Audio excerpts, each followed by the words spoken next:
ജോഷ 10:1-43 വരെയുള്ള വാക്യങ്ങൾ. അമരോരിയിൽ കീഴടക്കുന്നു. ജോഷഫ് ജെറിക്കോടും അവിടുത്തെ രാജാവിനോട് പ്രവർത്തിച്ചതുപോലെ ആ പട്ടണം പിടിച്ചടക്കി പരിപൂർണ്ണമായി നശിപ്പിക്കുകയും അതിന്റെ രാജാവിനെ വധിക്കുകയും ചെയ്തുവെന്ന് ഗിബയാനിലെ ജനങ്ങൾ ഇസ്രായേൽക്കാരുമായി ഒരു സമാധാന സന്നദ്ധി ഉണ്ടാക്കി. അവരുടെ ഇടയിൽ ജീവിക്കുന്നുവെന്ന് ജെറുസലേം രാജാവായ അദോസേദേക്ക് കേട്ടു. അപ്പോൾ ജെറുസലേം നിവാസികൾ പരിഭ്രാന്തരായി. കാരണം മറ്റെന്തെങ്കിലും ഏതൊരു പട്ടണം പോലെ ഗിബയോനും ഒരു വലിയ പട്ടണമായിരുന്നു. അത് ആ പട്ടണത്തെക്കാൾ വലുതും അവിടുത്തെ ജനങ്ങൾ ശക്തന്മാരുമായിരുന്നു. ജെറുസലേം രാജാവായ ആദോനി സെദേക്ക് ഹെബ്രോൻ രാജാവായ കൊഹോബിനും യാർമൂത്ത് രാജാവായ പിറാമിനും ലാബീഷ് രാജാവായ ജഫിയായും എഗ്ലോൺ രാജാവായ ദബീറിനും ഈ സന്ദേശം അയച്ചു. നിങ്ങൾ വന്ന് എന്നെ സഹായിക്കുക, നമുക്ക് ശിബയോനെ നശിപ്പിക്കാം. അവർ ജോഷുവയോടും ഇസ്രായേലോടും സമാധാന സന്ധി ചെയ്തിരിക്കുന്നു.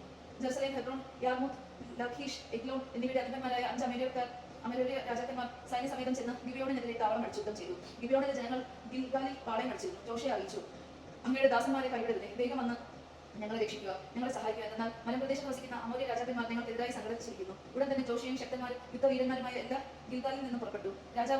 കർത്താവ് ജോഷയോട് അരുളി ചെയ്തു, അവരെ ഭയപ്പെടേണ്ട, ഞാൻ അവരെ നിന്റെ കരങ്ങളിൽ ഏൽപ്പിച്ചിരിക്കുന്നു. നിന്നോട് തിരിടാൻ അവരിൽ ആർക്കും സാധിക്കുകയില്ല. ജോഷ ഗിൽഗാലിൽ നിന്ന് പുറപ്പെട്ടു. രാത്രി മുഴുവൻ സഞ്ചരിച്ച് അവർക്കെതിരെ മിന്നലാക്രമണം നടത്തി. ഇസ്രായേലിന്റെ മുമ്പിൽ അമരോരിയർ ദൈവീഹുലരായിരുന്നത് കർത്താവ് ഇടയാക്കി. ഇസ്രായേൽക്കാർ ഗിബയോണിൽ വെച്ച് അവരെ വകവരുത്തി. ബെത്ഹോറോൻ ചൂരത്തിലൂടെ അവരെ ഓടിക്കുകയും അസേക്കായിലെ മക്കേദായിൽ വെച്ച് നിഷേധം നശിപ്പിക്കുകയും ചെയ്തു. അവർ ഇസ്രായേൽക്കാരിൽ നിന്ന് പിന്തിരിഞ്ഞോടി ബെത്ഹോറോൻ ചുരം ഇറങ്ങുമ്പോൾ അവിടെ മുതൽ അവരുടെ മേൽ കർത്താവ് കന്മഴ വർഷിച്ചു. അവർ മരിച്ചു വീണ ഇസ്രായേൽക്കാർ വാളുകൊണ്ട് നിഗ്രഹിച്ചവരെക്കാൾ കൂടുതൽ പേർ കന്മഴ കൊണ്ട് മരണമടഞ്ഞു. കർത്താവ് ഇസ്രായേൽക്കാർക്ക് അമരോരിയെ ഏൽപ്പിച്ചു കൊടുത്ത ദിവസം ജോഷ അവിടത്തോട് പ്രാർത്ഥിച്ചു. അനന്തരം അവർക്ക് കേൾക്കെ പറഞ്ഞു, സൂര്യ നീ ഗബയോണിൽ നിശ്ചലമായി നിൽക്കുക, ചന്ദ്ര നീ അയലോൺ താഴ്വരയിലൂടെ നിൽക്കുക. അവർ ശത്രുക്കളോട് പ്രതികാരം ചെയ്യുന്നത് വരെ സൂര്യൻ നിശ്ചലമായി നിന്നു, ചന്ദ്രൻ അനങ്ങിയതുമില്ല. യാഷാന്റെ പുസ്തകത്തിൽ ഇത് രേഖപ്പെടുത്തിയിട്ടുണ്ടല്ലോ. അങ്ങനെ ആകാശമധ്യ ഒരു ദിവസം മുഴുവൻ സൂര്യൻ അസ്തമിക്കാതെ നിന്നു. കർത്താവ് ഒരു മനുഷ്യന്റെ വാക്കുകളിൽ ഇസ്രായേലിന് വേണ്ടി യുദ്ധം ചെയ്ത ആ ദിവസം പോലെ ഒരു ദിവസം അതിന് മുൻപും ഇപ്പോൾ ഉണ്ടായിട്ടില്ല. അനന്തരം ഗിൽഗാലിലുള്ള പാളയത്തിലേക്ക് ജോഷയും അവനോടൊപ്പം ഇസ്രായേലും തിരികെ പോന്നു. ആ 5 രാജാക്കന്മാരെയും മക്കോദായിലുള്ള ഒരു ഗുഹയിൽ ഓടി ഒളിച്ചു. അവർ ഗുഹയിൽ ഒളിച്ച കാര്യം ജോഷ അറിഞ്ഞു. അവർ പറഞ്ഞു, ഗുഹയുടെ പ്രവേശന ദ്വാരത്തിൽ വലിയ കല്ലുകൾ ഒട്ടി വെച്ച് കാവൽ ഏർപ്പെടുത്തുക. നിങ്ങൾ അവിടെ നിൽക്കരുത്, ശത്രുക്കളെ പിന്തുടർന്ന് ആക്രമിക്കുക, പട്ടണങ്ങളിൽ പ്രവേശിക്കാൻ അവരെ അനുവദിക്കരുത്. നിങ്ങളുടെ ദൈവമായ കർത്താവ് അവരെ നിങ്ങളുടെ കൈകളിൽ ഏൽപ്പിച്ചിരിക്കുന്നു. ശത്രുക്കളെ ഉന്മൂലനം ചെയ്യുന്നതുവരെ ജോഷയും ഇസ്രായേൽ ജനവും സംഹാരം തുടർന്നു. ഏതാനും പേർ രക്ഷപ്പെട്ട് കോട്ടയിൽ അഭയം പ്രാപിച്ചു. അനന്തരം ഇസ്രായേൽക്കാർ സുരക്ഷിതരായി മക്കോദായിലെ പാളയത്തിൽ ജോഷയുടെ സമീപത്തെത്തി.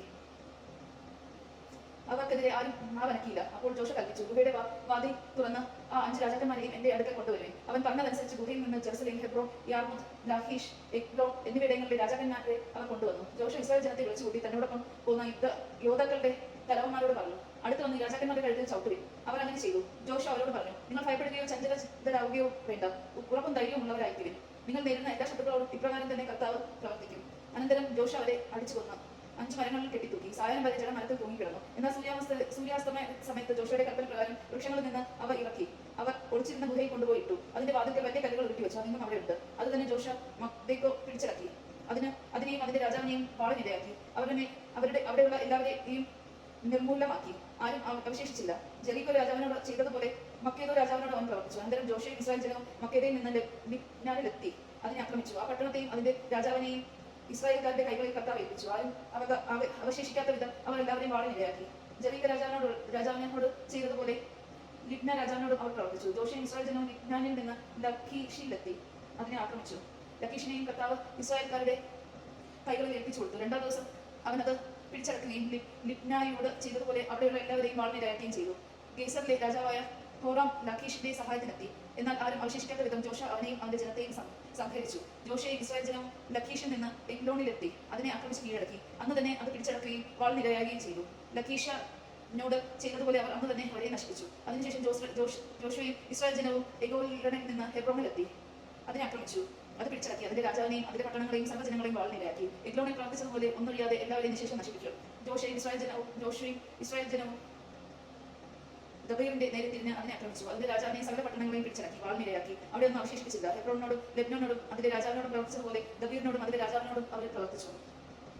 അങ്ങനെ ജോഷ രാജ്യം മുഴുവൻ മലമ്പ്രദേശങ്ങളും നെഗേവും താഴ്വരകളും കുന്നിൻ ചെരുവുകളും അവയിലെ രാജാക്കന്മാരോടൊപ്പം കീഴടങ്ങി. ഒന്നൊഴിയാതെ എല്ലാ ജീവികളെയും ഇസ്രായേലിന്റെ ദൈവമായ കർത്താവിന്റെ കൽപ്പന അനുസരിച്ച് നശിപ്പിച്ചു. കദേശ ബർണിയ മുതൽ ഗാസ വരെയും ഗോഷൻ മുതൽ ഗിബയോൺ വരെയും ജോഷ പിടിച്ചടക്കി. ഈ രാജാക്കന്മാരുടെയും അവരുടെ ദേശങ്ങളും ഒറ്റപ്പടയോട്ടത്തിൽ പിടിച്ചെടുത്തു. എന്തെന്നാൽ ഇസ്രായേലിന്റെ ദൈവമായ കർത്താവ് അവർക്ക് വേണ്ടി യുദ്ധം ചെയ്തു. അതിനുശേഷം ജോഷെ ഇസ്രായേൽ ജനവും ഗിൽഗാലിൽ തങ്ങളുടെ പാളയത്തിലേക്ക് തിരിച്ചു പോകുന്നു. ദൈവജനമാണ് നാം കേട്ടത്. നമുക്ക് ദൈവത്തെ സ്തുതിക്കാം. ക്രിസ്തുവിനെ സ്തുതി.